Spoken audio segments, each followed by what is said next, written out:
Friday the 13th, Church of the Divine Psychopath, an original novel by Scott Phillips. Chapter 4. The school bus smelled far worse than the little strip mall ever had. Kelly hated long road trips and had hoped she'd be able to get up and walk back and forth along the length of the bus during the drive, but that quickly became impossible, as the congregation crammed themselves into the vehicle. Every seat in the overloaded bus held at least one more ass than it was meant to, and the aisle was packed with little kids and teenagers. Kelly found herself stuffed in about two-thirds of the way back, bracketed by Charlotte Rutherford and a chubby man named either Roger or Robert. She could never remember which. Surprisingly, Roger, or Robert, smelled better than Charlotte, a result of fat guy overcompensation with cologne.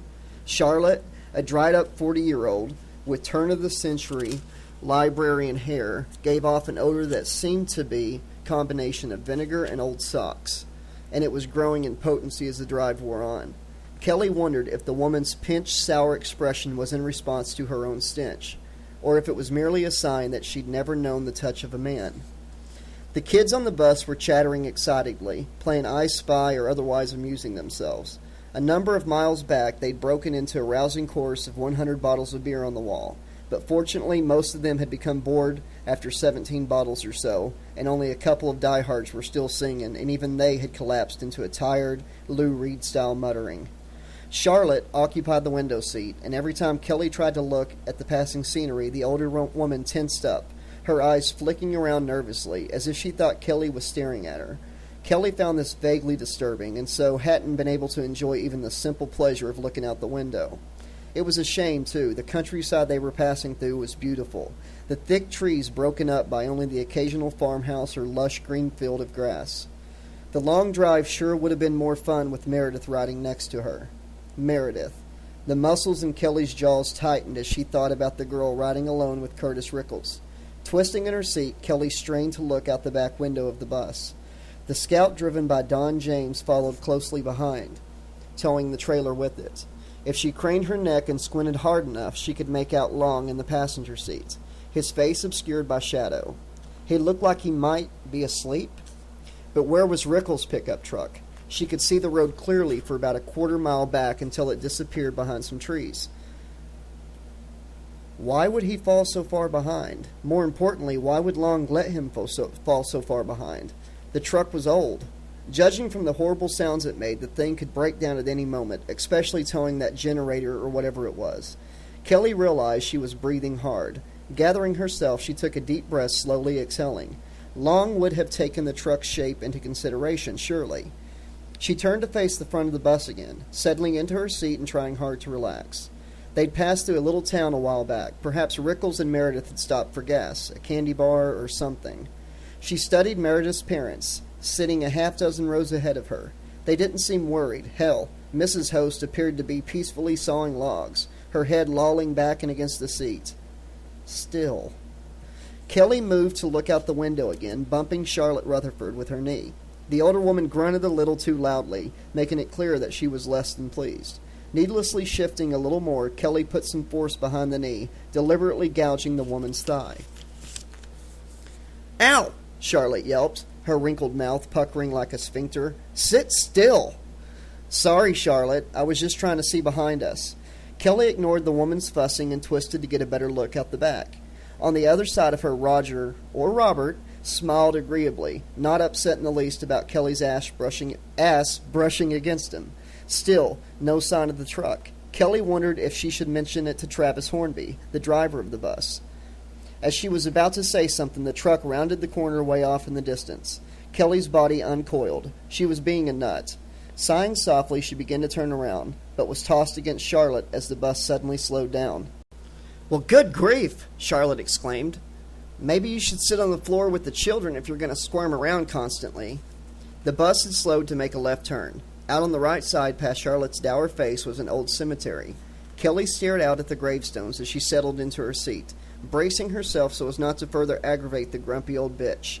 "My squirming's done," she said apologetically. As the bus made the turn, Kelly couldn't help but notice that the grayish color of Charlotte's skin coordinated nicely with the weathered tombstones scattered across the cemetery grounds. Kelly sank into her seat, her gaze traveling across the backs of all the heads arrayed in front of her. What the hell had brought her here, to this place at this time? If she asked Meredith, the girl would tell her it was all part of God's perfect plan. Kelly would have argued that it was more a result of her own fucked-up judgment. If everything she'd been through in her life was part of God's perfect plan, then his strategy involved being particularly nasty to her.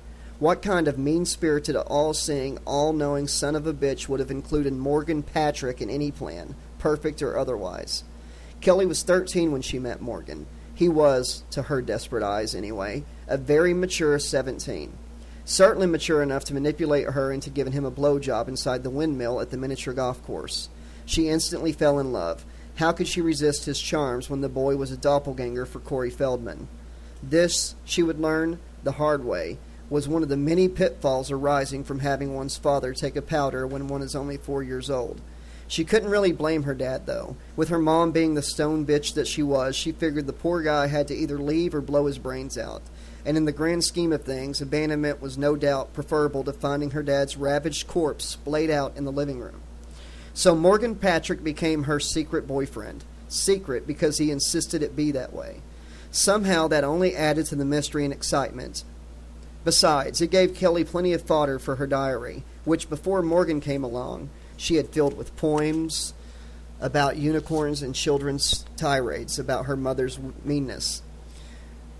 She wasn't allowed to speak to Morgan during school, again, his rule, so her burning passion for him would only build and build as she twitched and fidgeted through her classes, struggling to pay attention. It was like waiting for Christmas morning 5 days a week, and after the final bell she'd race off to the culvert where they secretly met and unwrap her favorite gift, the gift that gave Morgan so much pleasure, and in doing so made Kelly feel like she had something to give.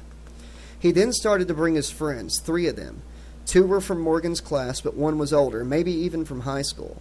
Kelly wasn't happy about it. In fact, she hated it. This was their secret love affair, after all. But Morgan wanted his friends to watch, to see how much they loved each other, and she wanted him to be happy, so she went along with it. After a couple weeks of letting them watch, Morgan decided Kelly should give his friends the gift too. She cried, but Morgan calmed her down and told her that it proved even more how much she loved him. So she went along with that too, but just once. She hurt too much afterwards, and her mom found the bloody underpants she tried to throw away. Then all hell broke loose. Not for Morgan. Kelly's mom didn't blame Morgan. She only blamed Kelly. Told her she had brought it on herself and she would have to deal with it herself. Kelly dealt with it by ditching school, but it didn't take long for her mom to find out about that either. It was the first time her mother called her a whore. Said that's what she was on the path to being, an uneducated whore. Her mother dragged her back to school, marched her into the principal's office, stuffed something into the pocket of her backpack, and left her there standing. As she waited for her scolding from the principal, Kelly fished into her backpack and extracted the thing her mom had given her. It was a sandwich bag full of condoms. It was as if her mom was giving her the green light to start screwing every guy she met. After having her heart ripped out by Morgan, who refused to speak to her either during or after school, other than to join the club that called her a whore, Kelly swore she would never fall in love with any of the boys she made it with, and assured herself the pleasure was for her, not for them. She would take from then on, never give. There's that old saying about the best laid plans, however, and when Kelly was 15, she met Brian Tucker. With his goth boy sadness, not to mention black fingernails and oh-so-sexy eyeliner, the young man was like catnip to Kelly. He was only a year older than her, and unlike the others, sex wasn't the first thing he asked or expected from her. What Brian seemed to like was simply being with her, whether it was lounging around his bedroom listening to depressing CDs, or wandering around the mall and freaking out the normal folk. In fact, the first time she had made a serious move on him, unfastening his studded belt and cramming her hand down his pants, Brian put a stop to the shenanigans right away. He didn't want it to be about that, he had said, making Kelly's tummy flutter. The boy really, truly cared about her, for her, not just for her mouth or what was in her pants. It was a Kelly Mills record of 4.5 weeks before they finally had sex, and Brian just held her and kissed her for almost 2 hours afterwards. Hell, he might even have cried a little. But nothing so beautiful could ever survive the parents. Sure enough, about 2 days after Kelly and Brian celebrated their 6-month anniversary, Brian's mom and dad excitedly told their son that they were moving to New Zealand, of all places. To Kelly, it might as well have been the moon. She toyed with the idea of running away, following her true love to the ends of the earth. But where the hell was a 15-year-old girl going to come up with a plane fare to Auckland? With the Smiths blaring from the portable CD player in Brian's otherwise empty bedroom, and tears streaming down their faces, the two made their vows to stay in touch and never forget each other. Kelly jabbed her finger with the razor-edged knife and wrote her name in blood on Brian's Cockatoo Twins t-shirt, then stood on the lawn next to the sold sign and watched as the cab took Brian and his parents away for good. She wrote him a letter a day for the next 3 weeks. She got one letter in return. He was probably a goddamn used car salesman by now, spouting off his come-ons in a phony Kiwi accent. Of course, Kelly wasn't in much of a position to throw stones. Here she was in her pretty little sundress, crammed into a stinky old school bus headed off to Christ knows where, because one day, a few months ago, she had wandered drunkenly into a tiny strip mall church looking for some kind of point to it all, and had gotten a big schoolgirl crush on the preacher, Father Long, father figure. If she could see the pattern so clearly, why did she keep falling into it? Maybe the big guy up in the clouds actually did have some kind of perfect plan, and her tipsy evening's visit to the ministry was all part of it. Don't they always say you have to hit rock bottom before you can begin clawing your way back up? If she hadn't wallowed in the muck during her tenure as girlfriend of Dickie Douchebag West, then she wasn't sure she could survive seeing the real bottom. Dickie was a radio DJ, hence his stunningly witty nickname. She had met him at a bar. She still had vague memories of sucking him off in the alley behind the place. But to this day, she wasn't sure if it had actually happened, or if it was merely an alcohol-fueled plan of attack that never came to fruition. She had questioned Dickie about it, but he had been so drunk that night that he didn't remember meeting her at all, and had only called her because he found her phone number written on a napkin that had been wadded up and stuffed into his underwear. All in all, it was probably not the finest foundation for a successful relationship. They had immediately begun fucking like rabid apes every chance they got, and after a few fairly pleasant days of such behavior, the fighting began. Pretty much par for the course for one of Kelly's love affairs. She only got fed up when Dickie kicked his way through the living room window of her apartment one night and punched her in the face 2 or 3 times. Okay, 6 or 7 times, but who's counting? One restraining order later, things didn't seem so bad. Kelly and Dickie even had a handful of civil phone conversations, leading her to believe that he wanted to make things work. He then showed up at her apartment drunk and sporting an erection. That's when Kelly discovered that a restraining order is sometimes a little less effective than a floor lamp, when wielded properly.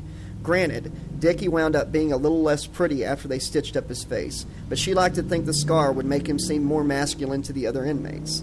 Watching the guys from the glass shop replace her apartment windows, Kelly swore off men and alcohol one more time.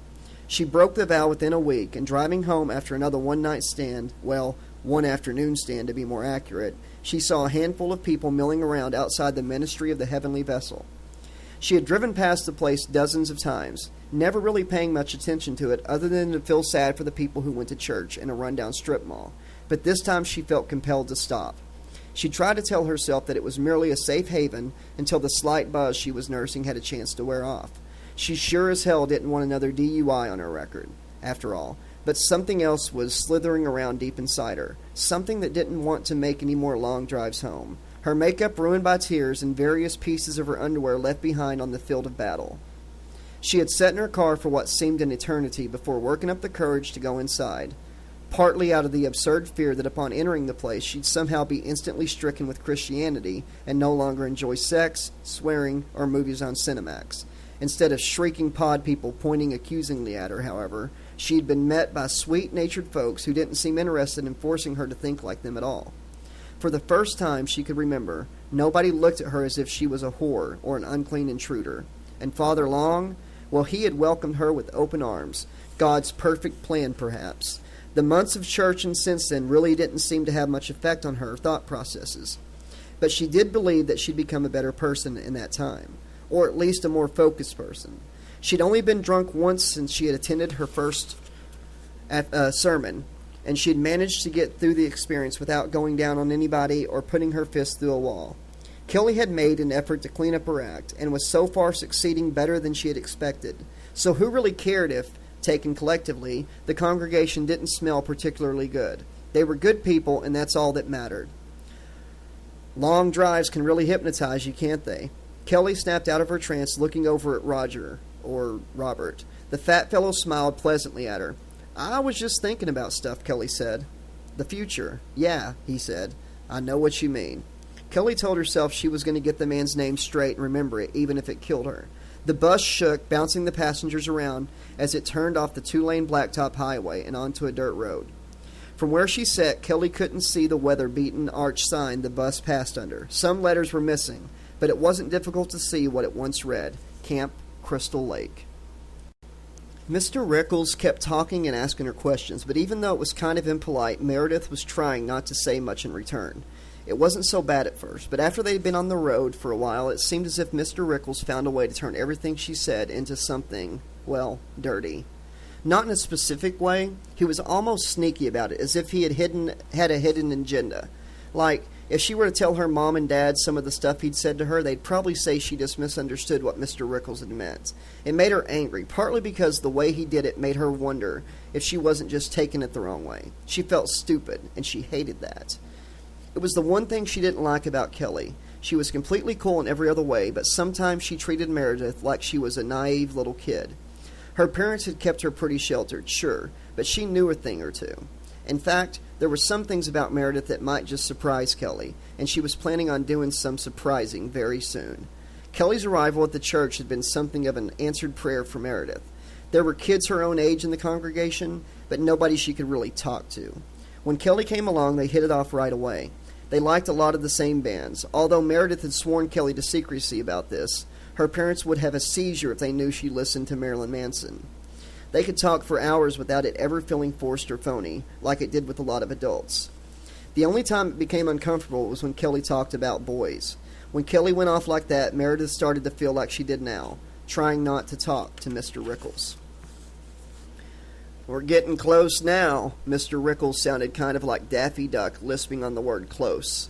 Meredith stared at the little wedge of false teeth resting on the truck's dashboard. Rickles had inserted his dentures back at the church, but had pulled them out a few hours ago, saying that they were uncomfortable. He had disgustingly slithered his tongue around on his smooth pink gums, giving Meredith a look that assured her he'd rather be slithering that old mouth lizard around on her. The missing teeth made his upper lip sink in, which made his lips appear to be pursed and goofy. It was really creepy when he'd smile. She tried not to look at him very much. "You know, they're swimming, don't you?" Rickles sputtered. "A whole lake." "Yeah?" Meredith looked out the window away from Rickles. She wondered if Kelly missed her at all on the bus. "That's pretty cool." Meredith caught movement out of the corner of her eye. Mr. Rickles had put his hand down on the truck's bench seat near her leg. It was too close for comfort. She was practically pressed against the passenger door, and the way his hand was sort of twitching around made her think he wanted to put it right on her thigh to have a good rub and squeeze. As casually and polite as possible, she tried to scoot further away. Rickles let out a moist chuckle, his upper lip flapping with the laugh. "Lake's so big you could probably run off and go skinny dipping, if you wanted to. No one would ever know." That was one of those moments where Meredith chose to say nothing at all. She wished she was on the bus. "You ever go skinny dipping?" His hand shifted on the seat again, wanting to go exploring for smooth female flesh. Meredith feared that anything she said might serve as an invitation. Do you hear me?" Mr. Rickles wanted an answer. "Huh? Sorry? I'm sorry. I was daydreaming about that old farmhouse." She smiled back, hoping her feigned ignorance would help steer the subject in another direction. Unfortunately, the smile brought one in return. She could see the pink tip of Rickles' tongue worming in and out between his bottom teeth and his empty upper gum. "I always thought it'd be nice to live in a farmhouse like that," she added hopefully. "Well, you'll be living in something close where we're bound," he said, his eyes studying the road ahead. It had been like this for hours, Rickles discreetly picking away at Meredith, while she repeatedly sidestepped from a difficult confrontation. The whole business left her exhausted, but the last thing she was willing to do was let her guard down by falling asleep, especially after the stop they had made an hour or so back. Mr. Rickles had taken his foot off the gas pedal, allowing the bus and the other car to get so far ahead she couldn't even see their dust trails. He claimed it was to ease the burden on his old pickup truck, but just like everything else that poured out of his creepy, toothless mouth, Meredith knew that that wasn't the whole truth. Then, when they couldn't see the bus at all anymore, he pulled off at a gas station so they could have a bathroom break. She was grateful for it because she felt like she was going to wet her panties for the last half hour, but didn't want to say anything for fear of the talk it might generate. The entrances to both bathrooms were around the back of the building, and Mr. Rickles had walked with her, going kind of slow and shadowing her. She felt uncomfortable, as if his eyes were on her the whole time, penetrating her. Running the last few feet to the door, she charged into the ladies' room and slid the bolt shut behind her. She could hear the sound of Mr. Rickles' boots approaching, followed by the men's room door opening and closing. Meredith waited by the door for a second, her breathing shallow and quiet. She felt stupid and paranoid. Turning away, she took stock of the situation. It was a reasonably clean toilet facing the door. She unzipped her jeans and slid them down, plopping her butt down on the painted wooden seat. The sensation of finally relieving her aching bladder made her feel a little lightheaded, and it sounded as if she was spraying a garden hose into the toilet. She then saw a shadow move across the inch-wide gap at the bottom of the bathroom door. She sucked in a breath. Someone had stepped up next to the door, standing so close they had to be almost pressed against it, listening to her pee. She tried to squeeze and stop the flow, but was only able to slow it to a trickle. Instead, she shifted on the seat, trying to make it dribble down the inside of the bowl. Whoever was out there didn't move a muscle. Meredith could almost sense someone straining to hear what she was doing. Abruptly, she flushed the toilet, and at the whooshing sound, the figure at the door took off running. Meredith sat there for a long moment before she felt brave enough to wipe herself. Then, keeping her eyes on the gap beneath the door, she stood and pulled up her pants. There was nobody to be seen when she opened the door. Rounding the building, she saw Rickles busily washing the truck's windshield. He acted completely unconcerned with Meredith, like he was suddenly not interested in her spending hours trying to find a way to say and do naughty things to her. She looked around. The only other people at the gas station were two old men, one of them fiddling around under the hood of a broken-down car, the other sitting nearby and badgering the first. It took all of her courage to climb back in the truck with Mr. Rickles, but she had done what she had to, and was proud of herself for being so strong. Reflecting on the previous situation, Meredith realized that even the bathroom thing was something she couldn't prove. She wasn't sure if it had actually been Rickles out there, listening to her piss. It was all way too creepy and confusing. She just wanted to get to where they were going and be away from Rickles. She wondered if she should tell Kelly about everything that had happened, or just keep her mouth shut. It'd probably be more mature if she didn't say anything. Look at that, Rickles said, nodding towards the windshield. Almost home. Meredith looked up ahead in time to see the bus turn off the road, followed by the other truck that Father Long was in. She was still mad at Long for making her ride with Mr. Rickles, but she also knew that he wouldn't have asked her to do it if it wasn't important, and he sure wouldn't have put her alone with some kind of pervert. She must have been taking everything the wrong way. She'd just look dumb if she said anything. Then Kelly would really have a reason to treat her like a naive little kid. As Rickles slowed down to make the turn onto the dirt road, Kelly saw the old sign for Camp Crystal Lake arching overhead. She recognized the name from somewhere, but wasn't sure why. Is that where we're going? Camp Blood, Rickles said in his best spooky voice. He gave Meredith another toothless grin. Don't you worry. You get scared, you just come find Curtis, and I'll take care of you. She wanted to say that she was scared already. She almost asked him why he called it Camp Blood, but thought better of it. Don James shook Father Long awake just before they reached the turnoff to Camp Crystal Lake. Long's excitement had kept him going for hours, but lack of sleep the previous night finally caught up with him, and he went out like a light 30 or so miles back. Thank you, Don, Long said through a yawn. I would have been mad at myself if I'd missed this. And mad at me if I'd let you miss it, Don said. You've worked way too hard for this. I knew you'd want to see the bus roll under that sign. With a contented smile on his face, Long watched as the bus made the turn ahead of them. He wondered if any of the others shared the extent of his happiness. The Scout slowed and Don spun the steering wheel, taking them off the highway and onto the dirt road. Long leaned forward in his seat, eyes glued to the Camp Crystal Lake sign as they passed beneath it. We're home, he whispered. Suddenly Long flung himself back in his seat and exuberantly slapped Don on the shoulder. Praise Jesus, the flock has come home. Amen, Father, Don said. Amen. Long rolled down his window and stuck his head out in an attempt to watch Curtis Rickles drive under the sign.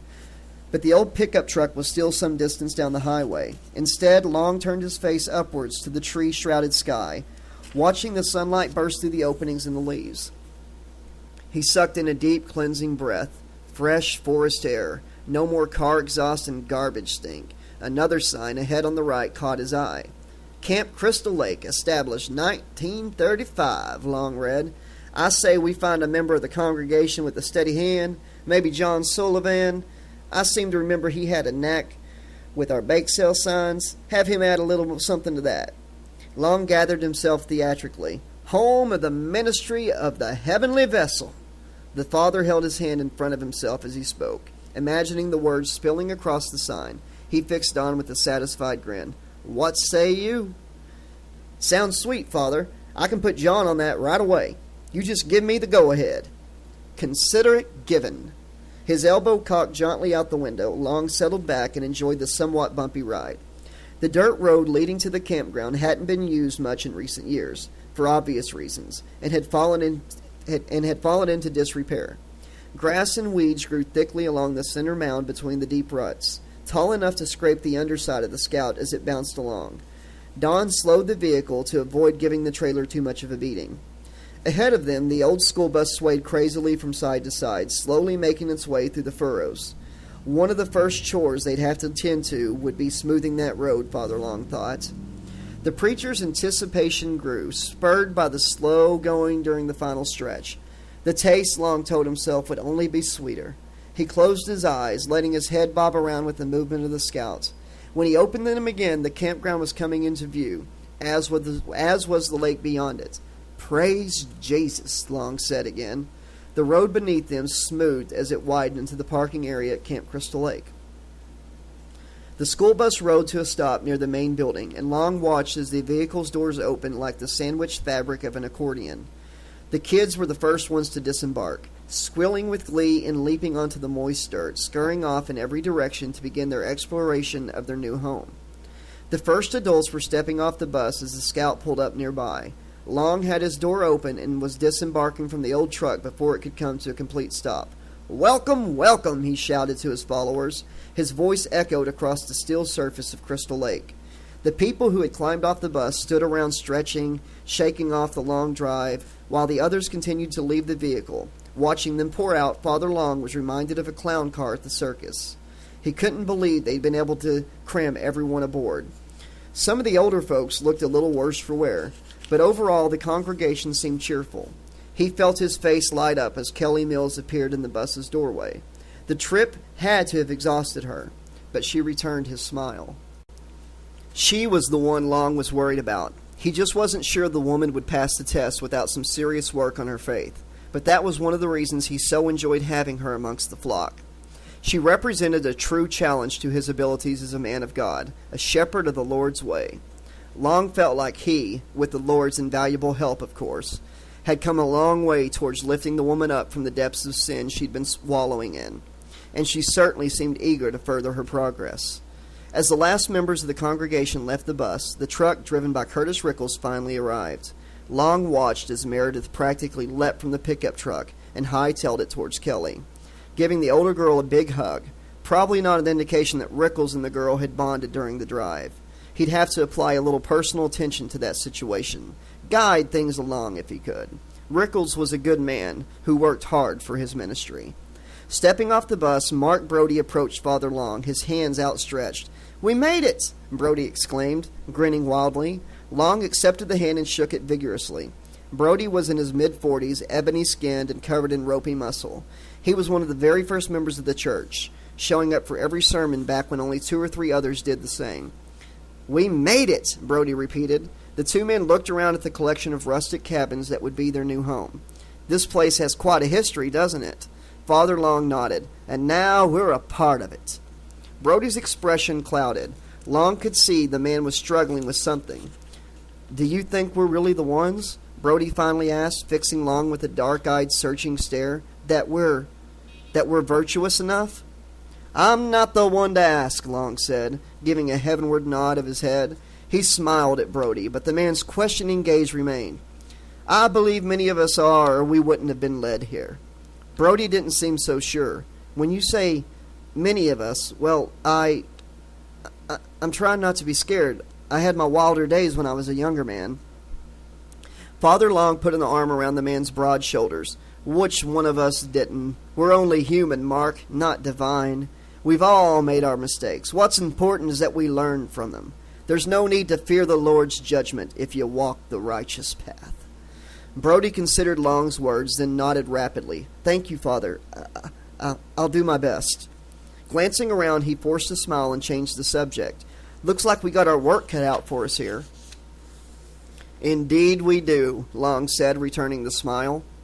"So I say we get to it." He reassuringly slapped Brody on the back, and the man hurried off to join a handful of others who were already hard at work untying the tarps that strapped the baggage to the top of the bus.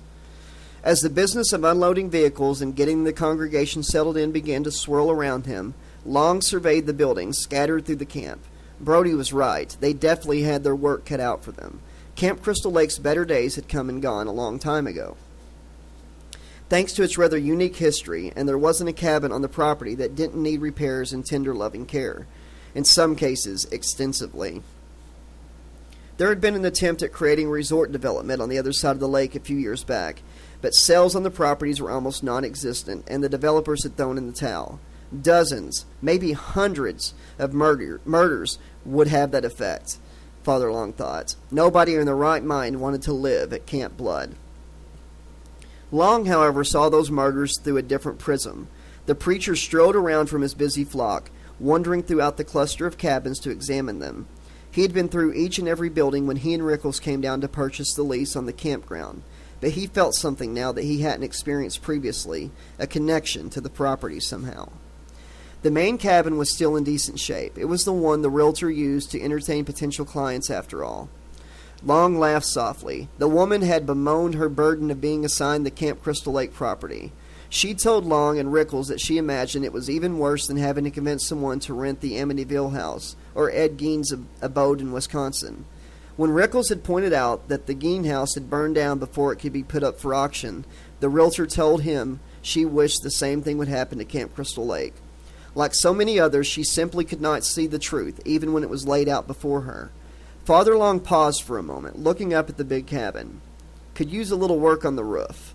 He had noticed some evidence of leaks in the big room when he'd signed the paperwork. The bedrooms upstairs, where he and Rickles would make their quarters, were sound, and the kitchen was fully functional. The wiring was a different matter, although the realtor had assured Long that it was fine throughout the campground. The wiring, Long frowned. He'd completely forgotten to buy fuel for the camp's emergency generator, and the power lines from the town were long dead. He'd have to send Rickles or Don James back into town to buy a few cans, or they'd be cooking their Dinty-Moore beef stew over a campfire tonight. Moving on, Father Long passed the building, where the restrooms and showers were housed. A corner of the roof had collapsed in the shower stalls, but once the debris were cleared away, most of the showers would be perfectly usable until repairs could be made. Water was supplied by the lake, and the pipes all seemed to be in decent working order. No hot water until the generator was up and running, though. It wasn't a huge concern. Some of the more poverty-stricken members of the congregation hadn't had hot water back in the city, but Long hoped to be a better provider for them. A squirrel poked up through the hole in the roof and cocked its head to stare at Long. The preacher paused, watching. After a moment, the little animal scurried across the roof, stopping at the edge and glancing around before finally leaping onto a nearby tree branch and disappearing into the foliage. Long smiled affably and continued his tour. Most of the guest cabins only required a good scrub and cleaning. 3 of the windows had been smashed in one cabin, but the shutters could be closed. Replacing the windows would be a luxury, something they might be able to do once they'd raised some money through craft sales or performing odd jobs in town. Long planned to recruit the young members of the flock for that duty. He figured he'd have Don drive a bunch of them into town once a week to knock on doors, see what they might do in the way of yard work and whatnot for a few extra bucks. Finally, Long came to the building that had once served as a cafeteria, and as a place for indoor games when the weather was bad. It would hold the entire congregation, with plenty of room to grow. Long expected more children, after all, and new converts would surely arrive once word got out about the ministry's good work. He climbed the steps and walked across the creaky wooden porch. The cabin's door was locked. Fishing in his pocket, he pulled the key ring the realtor had given him and tried a few until he found the one that worked. Pushing the door open, Long stepped into his church. Sunlight wrestled its way in through the filth-encrusted windows, illuminating the dust that swirled in the air, suitably cathedral-like for a decrepit old cabin. There was a broken window at the back of the room, where a tree branch had grown through the window frame and shattered the glass, but, other than that, damage was minimal. Be easy enough to saw off the branch and board up the window. Eventually, Long thought he'd like to construct a real altar at the head of the room, but, like replacing the broken windows, that was a luxury that could come later. Lord, what a church he was gonna have. Father? Lost in his reverie, the word sent Long leaping skyward. He spun to see who had come up behind and surprised him. Kelly Mills stood on the porch, bearing an embarrassed giggle behind her hand. I'm sorry, Father, I didn't mean to scare you. Long heaved a deep breath. Whew, you just startled me, that's all. I thought I was alone. You're never alone with the Lord, right? She stepped into the doorway and looked around the large room. That was the problem with the girl. Long knew she meant no harm, but comments like that one expressed a distinct lack of respect for the faith.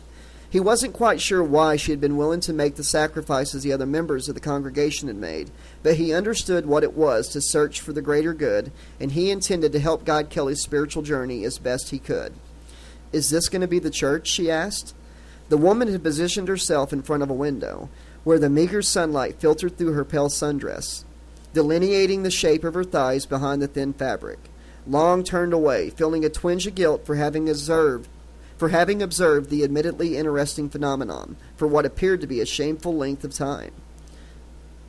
Do you like it? He asked, smiling as he gazed around the huge cabin. It's nice, Kelly said, and it sure smells better than the old place. Long turns toward her again. She fidgeted with her skirt for a moment, unconsciously pulling the fabric tight around the graceful curve of her hips. Long closed his eyes. Perhaps the Lord had sent the woman as a test of his own virtue, as much of his ability to shepherd her to his flock. When the preacher opened his eyes again, he was looking at Kelly's face. I have to admit, I'm a little, weirded out, I guess, by this place. She indicated the entire campground, and by what happened back at the old church. If you're here, then you feel you can trust me, right? Long asked. Yes. Her eyes softened as she stared at him. I trust you. He stepped towards her, taking her hand in both of his. Her palm was damp, like a nervous schoolgirl's. Then I intend to be worthy of your trust, of everyone's. Long realized Kelly was holding her breath. This is not apprehension, he thought. How had he not noticed this before? The questions that are eating away at you will be answered soon, I promise. Kelly drew a slow, shuddering breath, her eyes locked on Long's. Oh, she said softly, remembering something. Don wanted me to find you. He wants to know where he should park the trailer. Long felt an inexplicable surge of relief. Let's just go tell him. He gently placed a hand on Kelly's shoulder as they left the building, and then quickly withdrew it, suddenly feeling nervous about making physical contact with the girl.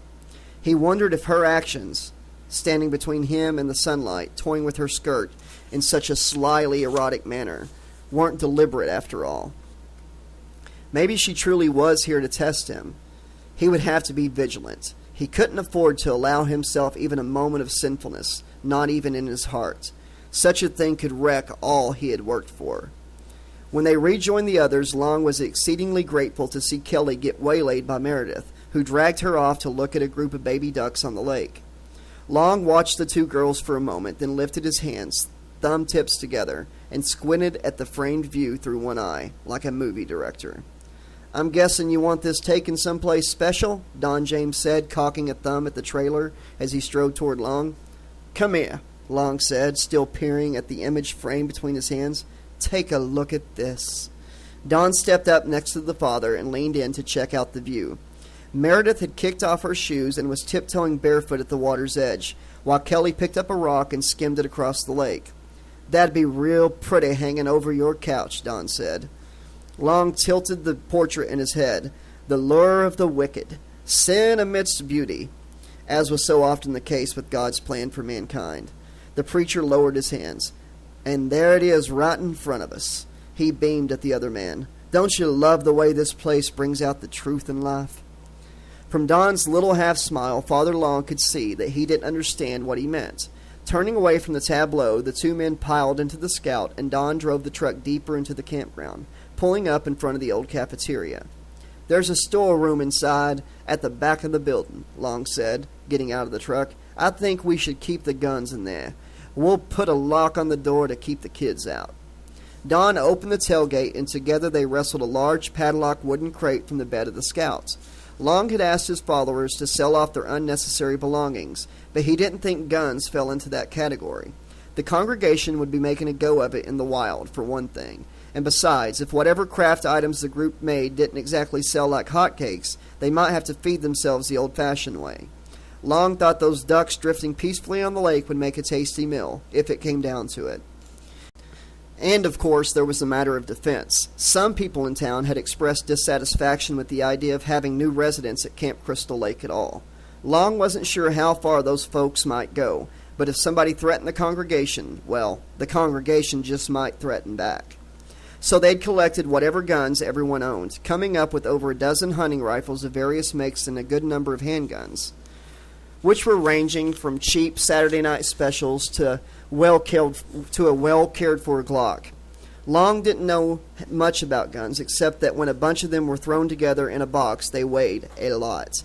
Long and James lugged the heavy crate up the steps and into the big cabin. Both men were out of breath by the time they carried it to the storeroom. "I'd like you to get the new lock put on this door right away," Long said, panting. "The last thing we need is old Mr. Host shooting himself in the leg trying to keep the squirrels out of the kitchen or something." They both laughed. "We'll park the trailer round back. Then you can get to work on that." Don drove the Scout to the back of the cafeteria building, then grabbed a tool belt and a bag of locks, hasp, and various other supplies they'd purchased, and returned to the storeroom inside. Long, alone with the trailer, felt a tingling electrical charge run up his spine. He exhaled sharply and looked around. He could hear the excited voices of the congregation carried through the trees, but he was definitely by himself out here. Pulling his key ring once again, he flicked through the keys until he came to the one that would unlock the trailer. Long turned the key in his hand, watching as the sunlight sifted through the trees and sparkled off the brass. How could he resist? Long walked to the back of the trailer and unlocked it, looking around one more time to ensure his solitude. Then he opened the trailer door. The nauseating wave of stench that erupted from within was like a boot to the face, literally rocking Father Long on his heels. It had been a long drive in the summer heat after all. Suddenly, Long, with hands on knees, bent down to vomit. Thankfully, the trailer door clunked shut. With a few deep breaths, Long managed to fight the urge to puke a half-digested hamburger. After a moment to collect himself, he stood upright and swung the trailer door open again, peering inside. The body was wrapped in canvas, bound with thick rope. More ropes ran from the figure to the trailer walls, preventing the precious cargo from being jostled around. The wooden beams of the cross the corpse had been strapped to occupied the trailer as well, bound together and tied to the base of the left wall. Uncontrollably, Long gagged at the odor again and pressed his forearm to his face, breathing through his shirt sleeve. He then climbed into the trailer, the door swinging shut behind him. Chapter 5. Curtis Rickles didn't feel like helping unload the baggage from atop the bus. Truth be known, he didn't feel like much of anything except maybe dog shit. Bitterly, he stared at Meredith as the young girl frolicked at the lake edge with the whore Kelly Mills. Kelly the cocksucker. He wished Father Long would step in, give Meredith some task to perform, or send Kelly off to clean the goddamn toilets or something. Anything to keep that slut away from Meredith. Didn't the good father realize how impressionable a young girl can be? Young. That was the key word, as far as Rickles was concerned. He'd had more than enough of trampy broads his own age, nasty-tempered, used up, and demanding, expecting him to go out of his way to keep them satisfied, but never doing a goddamn diddly thing when it came to satisfying him. A girl like Meredith, though, now she was ripe, as sweet as a piece of fruit, and like he said, impressionable. Still at an early enough age where a man could train her how to be a good wife. Good when it came to tending a house, and good in the fine arts of the bedroom, too. Yeah, they had it all figured out back in frontier times, Rickles considered. Get them while they're young, somewhere between 13 and 17, then educate them in the proper care, feeding and fucking of a man. Because once they hit 18 and get all independent on your ass, they're basically useless from that point on. Unless you can get one of them drunk enough. Then you can just fuck them and forget them. And the ones with college educations are the absolute hell-spawn worst of the bunch. Rickles caught himself rubbing his thumb back and forth across his toothless upper gum. It was a bad habit, and one he intended to break. He could tell Meredith thought his toothless pie hole was disgusting, and he wished he could have kept his dentures in during the drive to Camp Crystal Lake, but the damn things hurt so badly he just couldn't take it. Fucking military dentist. Rickles' lips pulled back in a pink, wormy smile. He'd bet whatever money he had left that Meredith could ease his pain, at least for a while. He watched as she splashed out into the water up to her knees, trying to convince the whore to follow her out. If he had any kind of luck, she'd fall in, get her shirt wet, and then he'd get a better look at her breast. He couldn't believe the girl was only 17 and sporting a set of knockers like that. Goddamn hormones and the fast food or something. Girls weren't built like that when he was in school, except for Junie Rhodes, and she was a bitch hog. Even as an inexperienced kid, he knew Junie was riding the peckers of every boy in class, but she didn't have time of day for old Curtis. He wished he could punch her smug face right now. He had so badly wanted things to go well on the drive out, wanted to make Meredith understand that he was there for her, that she could come to him for anything. All she had to do was ask, and he'd take care of it. He just couldn't find the damn words to explain his feelings, tell her how much she meant to him. Instead, he had just babbled like a fool. A perfect opportunity handed to him by Father Long, and he had screwed it all up. Typical. Sighing, Rickles turned away from the object of his affection, realizing he'd better get his ass in gear or he was going to disappoint Father Long. Besides, like a great man once said, time was on his side.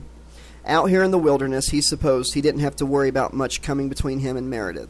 All he had to do was keep working on the young lady, sweet-talk her whenever he could, do nice things for her. She'd come around, sooner or later. Although, judging from his wood throbbing against his leg, it had better be sooner, 'cause that thing was known to be demanding. He might just have to go against God's word and spill his seed on the ground real soon, just to ease the moment of the torment a little. Maybe once the sun went down, he'd slip off into the woods, dial up Meredith's image on the old masturbation Rolodex, and let off a little steam. If they were anywhere but here, and if his heart didn't belong to another, he'd even think about making that Kelly whore do what she was best suited for. He doubted it would take much to coax her down onto her knees. Rickles limped towards the school bus. As if the ache in his crotch wasn't bad enough, his foot was bothering him again. Or what was left of it, anyway. Must be the damp air out here. He wondered if Meredith had heard the real story, if she knew how he'd lost his teeth and most of his left foot. Rickles tried to ease the humiliation by reminding himself that he'd been wounded while serving his country in Kuwait, and that made it a combat injury. So what if he'd only tripped over a gas can, knocked his teeth out on a wall, and shot himself in the foot, when the sudden pain in his mouth made him squeeze the trigger on his rifle? Purple Heart, baby. Purple fucking Heart. Pushing his way through the crowd until he stood at the side of the school bus, Rickles waited for Mark Brody to toss a bag down to him from the roof. Maybe later on, when everything was unloaded and all the church members were getting settled into the cabins, he'd dig out that old Purple Heart and show the medal to Meredith. Who knew? Some chicks really went for that sort of thing. Maybe it would inspire her to pay some attention to his aching purple helmet. Rickles smiled at the thought, his tongue jutting out from beneath his toothless gums. If he was lucky, he wouldn't have to settle for jerking off. Father Long was alone with the vessel. The trailer roof wasn't high enough for Long to stand upright, so he held himself bent over, his head and shoulders cocked at an uncomfortable angle, afraid to move. No, not afraid. Long didn't fear the vessel. What he felt was reverence. With the door closed, the heat and stench inside the trailer were appalling, enveloping Long like a thick blanket. The sweat that had immediately risen on his skin only increased his discomfort. He was holding his breath. How long now? Minutes or only seconds? His face reddening, his heartbeat thudded in his temples, begging him to release the oxygen he held in his lungs. Take a breath. Long fought the desire. His muscles trembled. The air exploded from his lungs. Mouth wide, he sucked in a deep breath of the grave, horrible, and decayed. Like meat rotting in the sun. Like sour and sweet and musty fabric and something else. Something he couldn't quite put his finger on. What does sin smell like? Then the contents of his stomach erupted. Long stumbled as he spewed the pleasant lunch they'd had at the roadside diner all over the trailer wall. Then his breakfast followed suit. Then there was nothing left but bile, and still his stomach wrenched and twisted, struggling to disgorge every last thing it held. Long collapsed to the trailer floor, his hands splattering in the puddle of vomit. His sweating had subsided, replaced by an icy cold trembling. Reluctantly, he allowed himself a short gulp of the foul air. He was repaid with another bout of dry heaving, his body racking itself violently. A quivering string of spittle ran from his lower lip to the mess on the trailer floor. He found he could tolerate a few quick breaths, but held each one for as long as possible. Still on hands and knees, his head hanging low, Long turned to look at the cloth-wrapped figure of the vessel. Curtis Rickles had found the body. The two men had come to sign the lease for the campground and stayed to explore after the realtor had left. Father Long never imagined that he'd be so fortunate, that God would deem him worthy of such a gift. But Crystal Lake had offered its son. That was when Long knew that he and his following had truly been chosen. Murders. That's what people believed the deaths had been. Long knew better. The answer had come to him years earlier, and his research had borne out of his beliefs. Sinners. They were all sinners. Unrepentant. Flagrantly breaking the laws laid upon mankind by the Lord himself. And the Lord, in his righteousness and fury, had sent his hand to cleanse the way. Jason Voorhees wasn't a murderer. He was an avenging angel. So began the church, the ministry of the heavenly vessel. So began Long's mission. Shaking and convulsing, he crawled over next to the body, raising himself to his knees. Long wiped his hands on his pants and placed them atop the canvas. Tears of joy poured down his face. "Soon," he whispered. "Soon." By the time Walter Hobb figured out that it was the phone that was making the damn racket, it had stopped ringing. He extended his arm toward Lauren's side of the bed. She had left for work a while earlier, and fumbled for the alarm clock. They had to keep it on Lauren's nightstand, since Hobb had an amazing knack for shutting the alarm off the instant it began to ring, causing both of them to be late on a number of occasions, before Lauren finally insisted the clock be moved. Hobb dragged the clock towards himself until the length of the cord ran out. Groaning, he rolled towards it, peering at the red digital display. Who the hell had tried to call him at 9:37 in the goddamn morning? The phone rang again, prompting Hobb to hit the snooze button on the clock. Realizing what he was doing, he stretched for the receiver. "Sleeping," he muttered into the phone. "Not anymore," Jeff Townsend said. Hobb considered allowing himself to nod off with the phone pressed to his ear, but opted instead to be reasonably polite, since Townsend was, after all, a friend. "I don't like cheerful people before noon." "So who's cheerful?" Hobb yawned. "How's the eye?" Hobb opened both of them, the left one normally, the right just wide enough to reveal that the eyeball was still there. He was sporting a wicked 8-ball hemorrhage, the entire white of the eye an angry red, but he could still see. The swelling around the socket had diminished considerably, too. He was beginning to look and feel human again. "The eye says hello." "Back at ya." "I'll put you on the phone with it if you like. Then I can get some sleep while you two fucking talk." Hobb was about as far from being a morning person as you could get. Sustaining a conversation after awakening from a dead slumber took way too much effort. "Tell it to meet me for breakfast," Townsend said. "I like the Cracker Barrel out on West Ardmore." "That's a lot of work," Hobb muttered. Realizing he had drooled down his chin, he rubbed his face on Lauren's pillow. "What if I were to say I'm buying?" "That's marginally more appealing." "Are you and I having the same conversation?" Townsend asked. "I don't know." Hobb flopped over in the bed and squinted at the ceiling. "What were we talking about?" "Breakfast, Cracker Barrel, 1/2 hour," Townsend said, then hung up the phone. Hobb strained to drop the receiver back into its cradle, then rolled over on his left side, curling into a ball and pulling the blankets over himself. He didn't remember the bed being so comfortable before. A guy could just drift right off in a bed that comfortable, or he could get his ass in gear. Sighing, Hobb threw back the covers and forced himself to climb out of bed. Slipping into his jeans, he trudged off to the bathroom to make himself more presentable. His face was looking a lot better, especially since his right eye had stopped oozing pus. He thought that shit was never going to end. The worst part was the first night back at home, when he woke up to find the cat licking the crud off his face. He strained to open his right eye a little wider, then used his fingers to gingerly pry the eyelid open. The 8-ball hemorrhage was a little unnerving. Maybe he'd wear his sunglasses to breakfast, although it would be fun to creep Townsend out by staring at him with his battered eyeball. Jeff Townsend was a good guy. He'd really gone to bat for Hobb once the shit had truly hit the fan. They'd both taken some serious heat for disappearing like they did, driving home on their own, but Townsend had smoothed that over too. didn't stop the assholes upstairs from insisting that Hobb seriously consider tendering his resignation, making it very clear that he could either resign and maintain a thin veneer of self-respect, or they'd kick his ass to the curb. Lauren had joked about him becoming a bank teller. Hell, he'd be lucky if he could land a job shoveling dog shit at the pound, once this was all over and done with.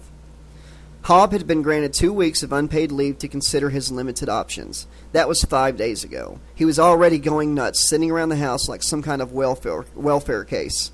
Although he had found that he was quite fond of General Hospital, thanks in large part to the presence of former Playboy playmate Kelly Monaco. And the thought of being unemployed made him want to shoot himself in the head.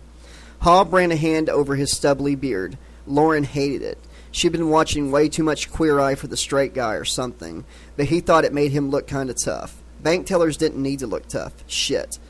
Hobb opened the medicine cabinet and reached for his razor and shaving gel.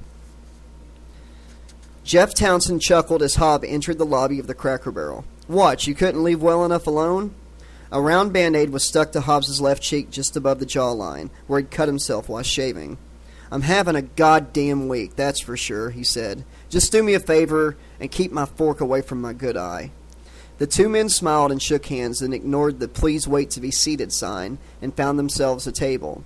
The staff all knew that Hobb and Townsend liked to sit in Sonia's section, and the formalities had long since fallen by the wayside. Out of habit, Townsend opened the menu. He always ordered the same meal, steak and eggs over easy. He looked at Hobb. How are you feeling? Okay, Hobb said. Physically, anyway. You can guess how I feel otherwise. Sonia, a plump Mexican woman in her 30s with a tiny black mole on her upper lip, approached the table. She was already scribbling on her order pad, but paused when she saw Hobbs's face. Honey, what did you do to make your wife so mad? Flirted with a waitress, Hobb smiled. Sonia grinned and went back to scribbling. Do I even have to ask? She asked. Hobb and Townsend spoke at the same time. Nope. Sonia tutted, finished scribbling, and started to walk away. Hey, Sonia, Townsend called after her. She stopped, looking back expectantly. What if? The waitress held up her order pad.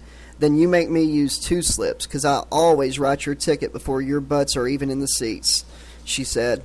Be back with your coffee. Grinning, she continued on her way. I wish she weren't married, Townsend whispered to Hobb. I'm telling you, mail-order bride, Hobb said, grinning. Who can afford the postage? Townsend picked up his butter knife in his left hand and drummed it against his right index finger. You figure out what you're going to do yet? I'm not going to be kicked out on my ass, so yeah, if that's what you're asking, I'm going to write the letter today. Townsend tossed the knife aside and fixed Hobb with an earnest gaze. What if you didn't have to resign? Then I get kicked out on my ass. No, what if you didn't resign? What if you didn't have to? Different scenario. What if you didn't have to face either option? Then I would guess everyone else had died and you had assumed command of the agency, Hobb said. Townsend smiled and leaned back in his chair. Well, it's not that good, but I can offer you a job. Hobb studied him for a long moment. I don't want to joke about this, he said. No joke. Hobb stared a little longer. His mouth went dry. For a long moment he considered the possibility that he may still have been asleep in his ultra-comfortable bed. How did you manage to arrange that? He finally asked. I'm not quite sure myself, Townsend said, leaning forward again and resting his elbows on the table. But I guess I suck a pretty mean cock. Sonia chose that rather inappropriate moment to arrive with the coffee pot, giving the big man a funny look as she poured. Always with the bragging, honey, she said with a smile. As the waitress left, Townsend whispered to Hobb, I think that may have shot the deal down in flames, even if she weren't married. Hobb allowed himself to chuckle. If Townsend was offering something meaningful, maybe he'd still be able to live with himself. So what's the job? Now it was the big man's turn to deliver a prolonged stare. Don't tease me now, Hobb prodded. I feel like a fucking moron even saying it out loud. Townsend took a deep breath and let it out. You've heard of Jason Voorhees. Okay, I guess that clinches it, Hobb thought. He was still asleep. Jason Voorhees? Townsend's gaze flicked around the room as if he were embarrassed. Yeah. Big guy, hockey mask, has issues. That would be the individual in question, Townsend continued, ignoring the joke. I've been given the task of assembling a special-purpose team, my first command. Hobb tried to hide the pain he felt, but Townsend could see it in his eyes. Well, one eye. I don't feel right about it. No, Hobb replied. You've got nothing to feel bad about. You deserve your own command. Townsend shrugged, his beefy shoulders. Be that as it may. So what's the mission? Hobb steered the subject back on track. I mean, Jason Voorhees? I don't follow. Well, that's because it's bullshit, man. Townsend shook his head, frustrated. The agency. It's got to be some kind of media-friendly thing they've cooked up, maybe even to make themselves look better after what happened to us. They're sending us into the field for a little search and destroy. Okay, but search where and destroy what? Hobb asked. Townsend sneered. We are to enter the forest surrounding the infamous Camp Crystal Lake, where the strike team will hunt down and eliminate the threat of Jason Voorhees once and for all. Hobb laughed. So it's a snipe hunt. I can guarantee we will find a dozen snipes before we find a single Jason fucking Voorhees. Townsend studied his friend. The important thing is, I convinced him that you should be a part of the team. Thanks, Townsend snorted. Has anyone even sighted the son of a bitch in the last few years? Hobb asked. I hear more about Bigfoot than I do about Jason Voorhees. Aha, Townsend said, pointing an accusing finger at Hobbs. So you do believe he exists? Given the mountain of dead teenagers left in his wake, I'd have to admit that yes, I believe Jason Voorhees is out there somewhere, Hobb answered. But do I believe we have a fucking snowball's chance in hell of finding the fucker? He shook his head. Sonia returned with their food, placing the plates in front of the two men. Well, we'll certainly give it the good old college try, Townsend said, tucking into his breakfast. I'm always glad to see men with ambition, the waitress said, smiling. You don't even know what we're talking about, Sonia, Townsend said. I try not to think about it, she replied, jauntily cocking her hip at Townsend as she walked away. The two men ate in silence, chewing their food thoughtfully. Then Hobb spoke up. Seriously, you've done a lot for me, Jeff, he smiled. Snipe hunter, no. It's just, this whole business of being put in command, it's eating me up inside, Walt. I mean, I was your right-hand man. So this time I'd be your second in command. The big man hesitated, then shook his head. Standard issue operator is the best I can do, bud. Hobb felt the color drain out of his face. He'd worked so hard to get that command. Well, when do we leave? Hobb said, forcing a smile. Okay, that was chapters 4 and 5 of Friday the 13th, Church of the Divine Psychopath. Make a little admission here. This is actually my first time reading this novel as well, so feels like we're really getting to the good part now. Kind of curious how the two different storylines are going to tie together with Jason in the end. Tune in again. Click the bell. You'll get notifications when I drop new chapters tomorrow. Subscribe, leave a comment, and a like. Once I finish this book, if I make it to 100 subscribers, I am going to actually select one of my subscribers and give this book to them. I will ship it to them for free. And they will own Church of the Divine Psychopath, the actual novel. Again, I apologize that I'm not a professional voice actor or narrator. Doing the best I can to make sure everybody that wants to experience these original novels gets the chance to. Have a great day. I'll see you next time.